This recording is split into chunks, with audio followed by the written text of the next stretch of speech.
شیخ نور عالم محمدی صاحب جو ہمارے نصیحہ انسٹیٹیوٹ کے سابق استاد ہیں، میں ان سے درخواست کرتا ہوں کہ وہ مختصراً گفتگو کریں تکبر اور گھمنڈ کے موضوع پر۔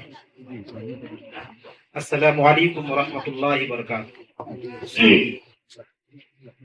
الحمد للہ رب العالمین والصلاة والسلام على رسوله الكريم ومن تبعهم بإحسان إلى يوم الدين، أما بعد، أعوذ بالله من الشيطان الرجيم، بسم الله الرحمن الرحيم۔ ألم نخلقكم من ماء مهين۔ اسٹیج پر جلوہ افروز علماء کرام، دور دراز سے آئے ہوئے مہمانان اعزام، عزیز دوستوں، چھوٹے پیارے بچوں، میں نے آپ کے سامنے قرآن مجید کی ایک آیت کریمہ تلاوت کی ہے۔ اس مناسبت سے آج ہمارا عنوان ہے تکبر اور گھمنڈ۔ سب سے پہلے ہم تکبر کا معنی مفہوم سمجھتے ہیں اور ساتھ ہی اس کا حکم بھی جانتے ہیں کہ تکبر کہتے کسے ہیں۔ عموماً ہم لوگ ایک دوسرے سے کہتے ہیں کہ غرور نہ کرو، گھمنڈ نہ کرو، تکبر نہ کرو، تو ہمیں سمجھنا ہوگا کہ تکبر کہتے کسے ہیں۔ اس سلسلے میں امام مسلم رحمہ اللہ علیہ نے کتاب الایمان میں ایک باب باندھے ہیں، باب تحریم الکبر و بیانہ۔ اس کے بعد ایک حدیث نقل کیے ہیں جس کے راوی عبداللہ بن مسعود رضی اللہ تعالی عنہ ہیں۔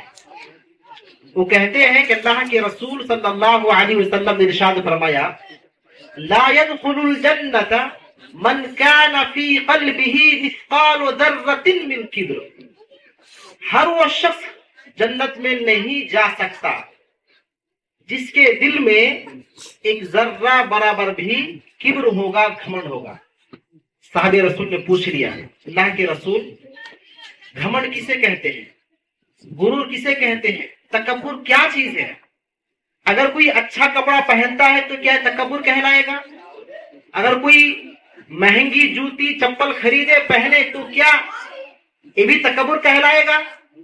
تو اللہ کے رسول صلی اللہ علیہ وسلم نے تکبر کا معنی بیان فرما دیا۔ آپ نے فرمایا، الکبر بطر الحق وغمط الناس۔ کبر یہ ہے کہ آپ حق بات کو ٹھکرا دیں۔ آپ کوئی کام کر رہے ہیں، آپ کے مرضی کے خلاف قرآن و حدیث کی آیت آ گئی تو آپ کیا کرتے ہیں؟ آپ اپنی منمانی کرتے ہیں یا ہم اپنی منمانی کرتے ہیں، تو یہ ہے تکبر اور گھمنڈ۔ اور اللہ کے رسول نے ایک دوسری بات بھی بیان فرمائی، آپ نے فرمایا، غمط الناس، لوگوں کو حقیر سمجھنا، لوگوں کو چھوٹا سمجھنا، لوگوں کو اپنے سے کمتر سمجھنا اور کمتر سمجھ کر کے ان کی صحیح باتوں کا انکار کرنا، یہ ہے تکبر۔ تو ہم نے تکبر کا معنی سمجھ لیا کہ قرآن و حدیث سے صحیح باتوں کا انکار کرنا ہی تکبر ہے، چاہے وہ معاملات میں ہو، چاہے وہ عقائد میں ہو، چاہے وہ عبادات میں ہو۔ اگر ہم نے قرآن و حدیث کا انکار کیا یا ان کو ہم نے اپنے مرضی کے مطابق نہ ہونے کی وجہ سے چھوڑ دیا تو یہ ہے تکبر۔ اچھا، تکبر کا معنی ہم نے سمجھ لیا۔ تکبر کا حکم کیا ہے؟ اگر کوئی تکبر کرنا چاہتا ہے یا کرتا ہے تو کتنا بڑا جرم کرتا ہے۔ اگر آپ کو تکبر کا حکم جاننا ہے تو امام مسلم رحمہ اللہ علیہ نے جو باب باندھا ہے، آپ باب پر غور کر لیجیے، باب تحریم الکبر و بیانہ۔ باب اس بارے میں کہ کبر، گھمنڈ یہ حرام ہے اور کبر کسے کہتے ہیں اس کا بیان۔ اس کے بعد امام مسلم نے حدیث نقل فرمایا اور کہا، لا يدخل الجنة من كان في قلبه مثقال ذرة من کبر۔ ہر وہ شخص جنت نہیں جا سکتا جس کے دل میں ایک ذرہ برابر بھی کبر ہوگا، گھمنڈ ہوگا۔ یہ تھا کبر کا معنی اور اس کا حکم۔ اس کے بعد ہم آتے ہیں ایک دوسرے نقطے کی طرف کہ لوگ کبر کیوں کرتے ہیں، گھمنڈ اور غرور سے چور چور کیوں ہوتے ہیں۔ اس کی ایک وجہ جو مجھے سمجھ میں آئی وہ یہ ہے کہ لوگ